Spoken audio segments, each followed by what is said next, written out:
आशा करता हूँ आप सब बहुत अच्छे होंगे। मेरा नाम है सिद्धांत अग्निहोत्री। स्टडी ग्लोस पे आपका बहुत बहुत स्वागत है। भाई, भारतीय नेवी बर्बाद कर देगी पाकिस्तान को, ये मैं आपको गारंटी देता हूँ। 1971 में नेवी ने तबाही मचा डाली थी। इंडियन नेवी ने 1971 में 2 ऑपरेशन किए थे। एक तो ऑपरेशन पाइथन, उसके बाद ऑपरेशन ट्राइडेंट। इन दोनों ऑपरेशंस ने पाकिस्तान को तबाह कर दिया था। कराची जो पोर्ट है, उनका जो लाइफलाइन है, वो महीनों तक जली थी। और इस बार भी इंडियन नेवी तबाही मचाने के लिए तैयार है। हमारे 2 एयरक्राफ्ट कैरियर, आईएनएस विक्रांत तो ऑलरेडी अरेबियन सी में तैनात है, और आईएनएस अरिहंत की भी बात चल रही है। अभी खबर चलाई थी पाकिस्तानियों ने कि आईएनएस अरिहंत मतलब आईएनएस विक्रांत पीछे हट गया है। अरे पागलों, वो मैन्यूवर करता रहता है, आगे पीछे होता रहता है। ये सब फेक न्यूज है। तो बात करेंगे दोस्तों किस तरीके से चीजें बदलने वाली हैं। लेकिन फिलहाल 22 अप्रैल को पहलगांव हमला होता है। पूरा भारत दहला, हर कोई रोया। मैं तो अभी भी दोस्तों पूरी तरीके से नॉर्मल नहीं हो पाया हूं, क्योंकि जो तस्वीरें आ रही हैं, जो कहानियां जब आप सुन रहे हो ना, तो आपका दिल रो रहा है और पूरा भारत यूनाइट है। इतनी टेंशन कभी भी नहीं थी। 26/11 के बाद भी इंडिया पाकिस्तान में इतनी बड़ी टेंशन नहीं थी। इतनी बड़ी टेंशन सिर्फ एक ही बार हुई है, 2001 में, जब ऑपरेशन पराक्रम भारत ने लॉन्च किया था। ऑपरेशन पराक्रम हुआ ऐसा था ना कि पार्लियामेंट पे जब अटैक हुआ तो भारत ने, अटल बिहारी वाजपेयी उस समय प्रधानमंत्री थे, और उस बार यह कहा गया कि पाकिस्तान को उसी की भाषा में जवाब देंगे। अब इसका मतलब यह था कि 1-2 हफ्ते के अंदर अंदर आपको पूरी की पूरी सेना जो है वो तैनात करनी थी, वो बॉर्डर पे लानी थी। लेकिन इसमें काफी टाइम लग गया। अब इससे क्या हुआ कि काफी फ्रस्ट्रेशन भी हुई। हालांकि भारत दिखाना चाहता था कि कितना ज्यादा ताकतवर है, पाकिस्तान की बैंड बजाना चाहता था। लेकिन फिर भारत ने अपनी रणनीति ही चेंज कर दी और बोला कि हम छोटी छोटी टुकड़ियां बनाएंगे और ये तुरंत ऑपरेशन करके वापस आ जाएंगी और पोस्ट को जो है वो कैप्चर कर लेंगी पाकिस्तान के।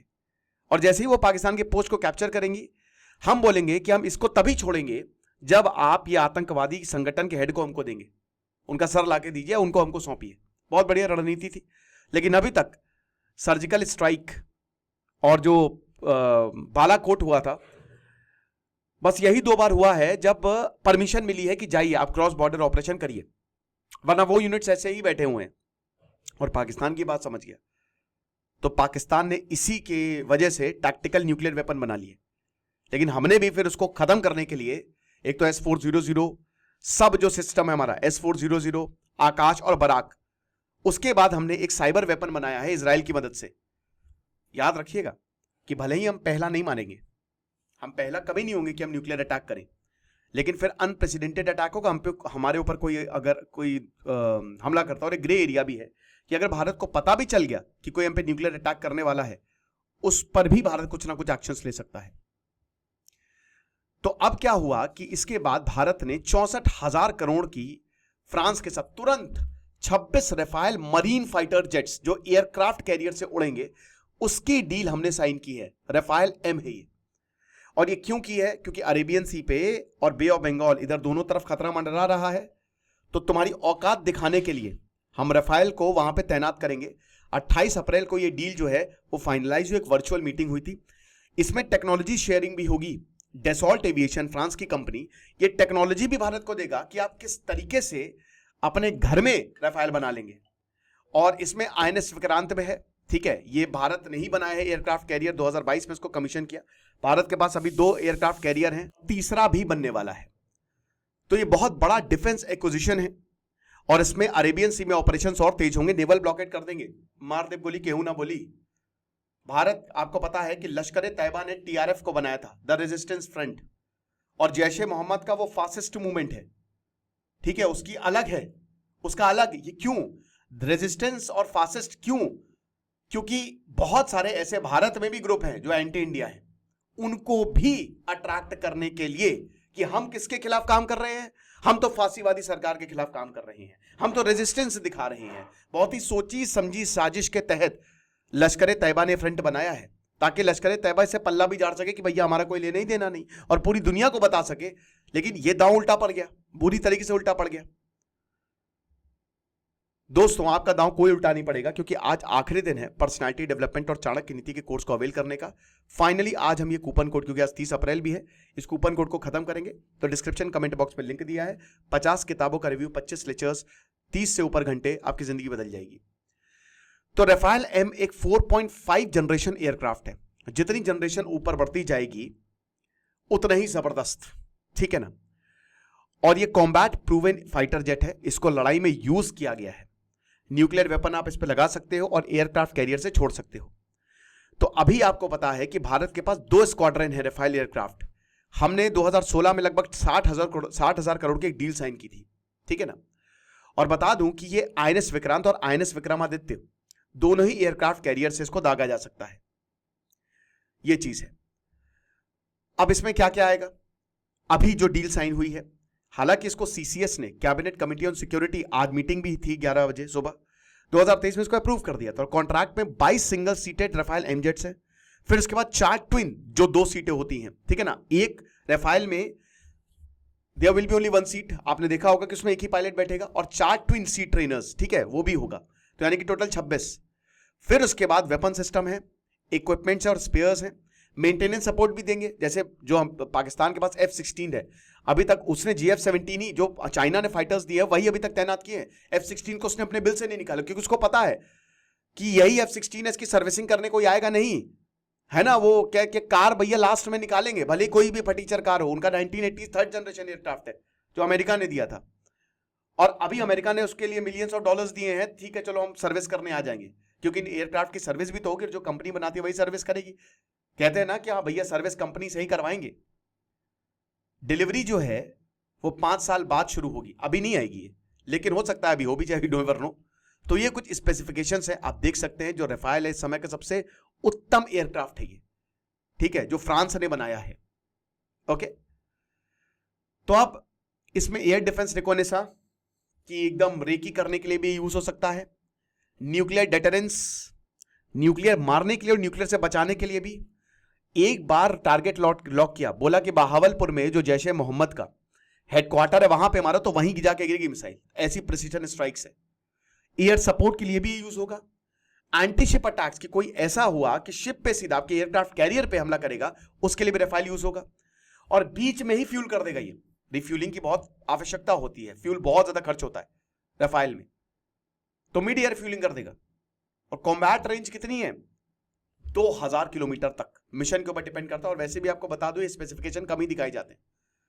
9.3 टन ऑफ एक्सटर्नल पेलोड तक कैरी कर सकता है आराम से। ब्रह्मोस मिसाइल, आकाश मिसाइल घुसा दो, 70 किलोमीटर एंटी शिप मिसाइल खत्म कर सकता है, इतनी रेंज है इसकी। 300 किलोमीटर तक एयर टू ग्राउंड मिसाइल दाग सकता है ये। 120 से 150 किलोमीटर तक एयर टू एयर मिसाइल और न्यूक्लियर वेपन्स को भी कैरी कर सकता है। और कॉम्बैट प्रूवन है, अफगानिस्तान, लीबिया, माली, इराक, सीरिया, सब यहीं पे राफेल को ही यूज किया जाता है।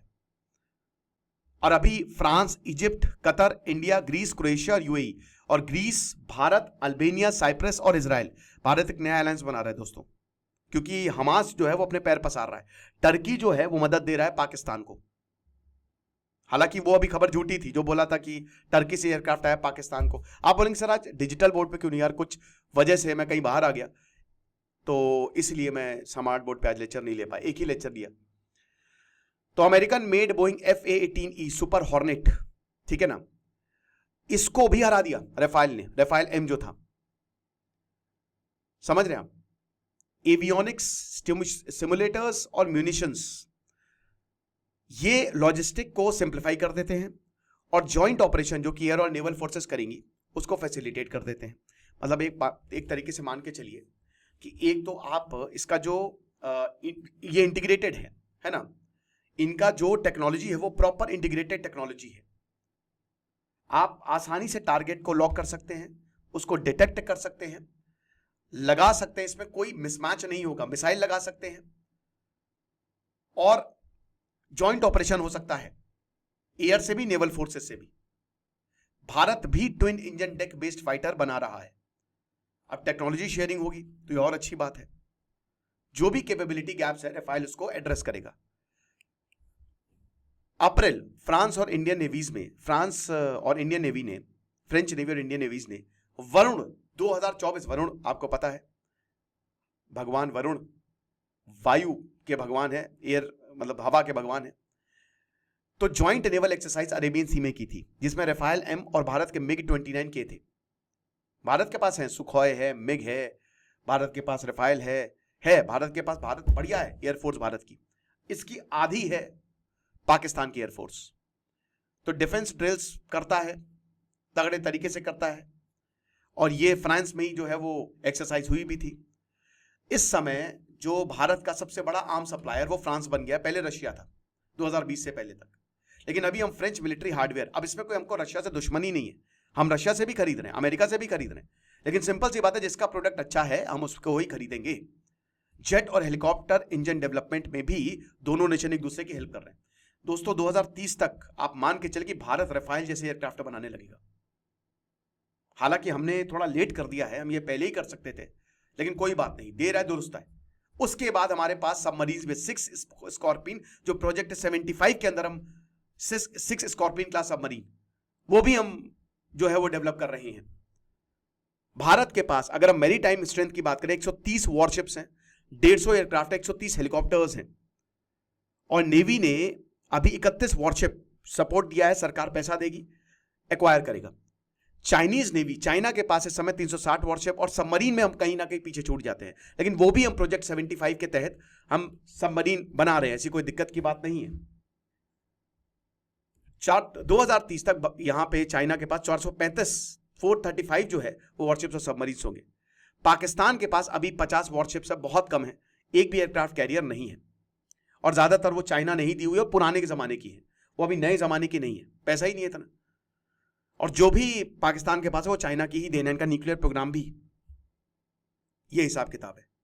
तो जाहिर सी बात है चाइना के पास हमारे पास दुगना है, पर हम चाइना से जंग नहीं लड़ रहे, हम पाकिस्तान से जंग लड़ रहे हैं। और अगर पाकिस्तान को लगता है कि चाइना इनको बचाने आएगा तो बहुत बड़े इनके ये गलत फहमी में। 2 लाख करोड़ का मॉडर्नाइजेशन प्लान है कि हम अपनी फ्लीट 175 शिप 2035 तक आएंगी, और 500 एयरक्राफ्ट और सबमरीन हमारी 15 से 24 होंगी, अभी 15 है, ये चीज है। तो 31 नए warships, frigates, corvettes, stealth submarine, navy ही बचाती है, आपको याद रखिएगा। हम एयरफोर्स आर्मी की बात करते हैं, बट नेवी का सबसे क्रिटिकल रोल होता है, सबसे क्रूशियल रोल होता है। तो 155 से 160 वॉरशिप्स भारत के पास होंगे 2030 तक।